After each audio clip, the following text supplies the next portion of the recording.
Cactus কেন ছাড়লাম, এই প্রশ্নটাও অনেকবার পেয়েছি অনেকের থেকে। উত্তর সেভাবে ফর্মালি কখনো দেওয়া হয়নি।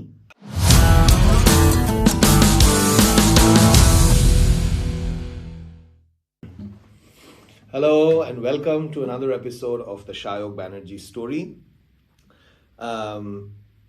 এই এপিসোডগুলোতে শুধু আমি নিজের গল্প বা নিজের জার্নি না, তার সাথে জড়িত আরও মিউজিক ইন্ডাস্ট্রি, মিউজিশিয়ান, আর্টিস্ট, এদেরকে নিয়ে, এদের লাইফ নিয়ে, এবং ওই যে সময়টা আমরা পেরিয়ে এসেছি যেখানে, এবং যাদের মধ্যে আরো বেশ কিছু আর্টিস্ট আজ আর আমাদের মধ্যে নেই, সেই সব সময়ের গল্প, বদলানো সময়ের গল্প, এই যে ক্যাসেট থেকে ফ্রি MP3 এসবের গল্প, সো বদলে যাওয়া সময় নিয়ে আমরা একটু কথা বলবো। তার আগে ডেফিনেটলি সাবস্ক্রাইব আর ফলো করে নিন, যাতে আরো বেশি গল্প আর আরো বেশি গান, আড্ডা এগুলো নিয়ে আসতে পারি আপনাদের সামনে। ক্যাকটাস কেন ছাড়লাম, এই প্রশ্নটাও অনেকবার পেয়েছি অনেকের থেকে। উত্তর সেভাবে ফর্মালি কখনো দেওয়া হয়নি, তাই নিজের পডকাস্ট দ্য শায়ক ব্যানার্জি স্টোরিতেই পেশ করছি আজকে আমার ক্যাকটাস ছাড়ার আসল কারণগুলো। শুনতে থাকবেন। সাবস্ক্রাইব না করে থাকলে ডেফিনেটলি করে নিন এখনই। ক্যাকটাস ছাড়ার কিন্তু একটা কারণ নয়, একাধিক কারণ আছে, এবং সেটা একদিনে হয়নি, হঠাৎ করে হয়নি। ইট wasn't sudden decision, it wasn't an impulsive decision. প্রথম কারণটা তাহলে বলি। এরকম আমরা যখন প্রথম US ট্যুর করে ফিরি, তখন তারপর থেকেই that gave us a lot of confidence, that gave us a lot of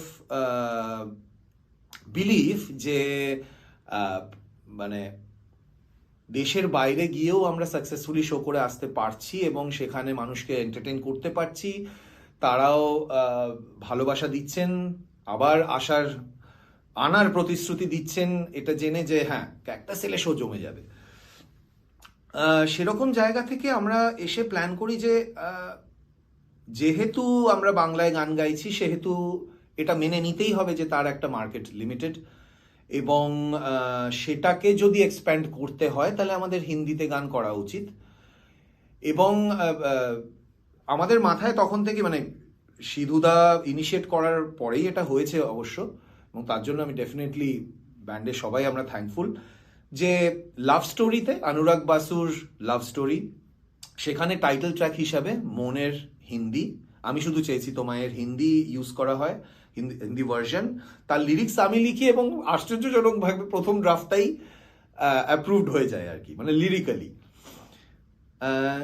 সেখান থেকে শুধু আমি নয়, পুরো ব্যান্ডই একটা কনফিডেন্স পায় যে আমাদের হিন্দি গান আরো করা উচিত। সিধুদার একটা খুব সুন্দর হিন্দি গান ছিল, যেটা আমরা লাইভ শোতেও করেছি অনেকবার, সেটা হচ্ছে ধিমি ধিমি ধিমি ধিমি বলে একটা খুব সুন্দর গান ছিল।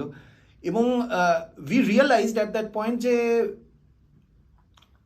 আমাদের এক্সপ্যান্ড করা উচিত, এবং আমরা করব এরকম একটা ইচ্ছে নিয়ে কাজ করাও হয়েছিল। কিছু ডেমোর রেডিও হয়েছিল, সেগুলো শুনতে ভালোই লাগছিল, এবং যেহেতু আমার ক্লাসিক্যাল মিউজিকের ট্রেনিং আছে এবং হিন্দি আমি লিখতেও পারি, পড়তেও পারি, হিন্দি উচ্চারণ নিয়ে সমস্যা ছিল না, যেটা অনেক বাঙালিদের হয়ে থাকে। কিন্তু সেই প্ল্যানটা কোথাও একটা গিয়ে ডাইলিউটেড হয়ে গেল, বা কি হয়ে গেল আমি জানি না। At one point of time, we were no more going forward with the plan of doing an Hindi album. আমাদের কাছে কন্টেন্ট ছিল, মেটেরিয়াল ছিল, দরকার ছিল একটু পুশ, একটু ফোকাস, আর ওই ভিশনটা, শেয়ার্ড ভিশনটা, যে উই উইল গো ন্যাশনাল, এবং সেটা আলটিমেটলি হলো না। And that was a big setback for me.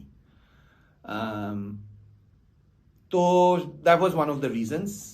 আরও একটা কারণ ছিল, সেই সময়ই I was trying to experiment with different genres, because I was not writing my own songs then. It was very new thing for me. আমি কোনোদিন ছোটবেলা থেকে গদ্য যদিও লিখেছি, মানে প্রোজ লিখেছি, কিন্তু পোয়েট্রি সেভাবে লিখিনি। পড়তাম, কিন্তু লেখার নিজেকে এক্সপ্রেস করব লেখার মাধ্যম দিয়ে, সেটা কখনো এক্সপ্লোর করিনি, অ্যাটলিস্ট সেই সময় তো করিনি। তো অ্যাজ আ সিঙ্গারই আমি সেই সব এক্সপেরিমেন্ট করছিলাম, এবং সেই সূত্রেই তৈরি হয় five little Indians, friends of ফিউশনের মতো ব্যান্ড। ফ্রেন্ডস অফ ফিউশন যদিও মানে existed before, they had done an album already with Arka Mukherjee.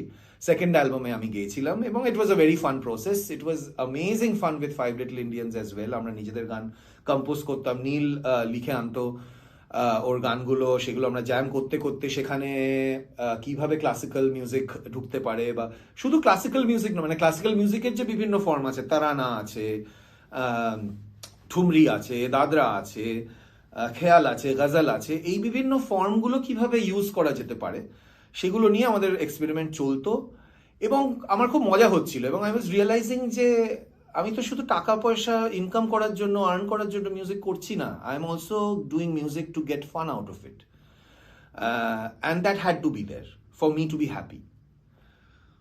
তো সেই জায়গাটা কোথাও একটা ক্যাকটাসে পাচ্ছিলাম না, বিকজ মানে ভীষণ অনেক কিছু শিখেছি, I am always indebted to Cactus, but ওই একই গান পরপর শোতে গাইতে গাইতে গাইতে কোথাও গিয়ে ফিল করতাম যে আমার মনে হয় অন্য কিছুও করা উচিত, আমার আমার ট্রাই করা উচিত, let me see what I have in my self. তো এটা একটা কারণ।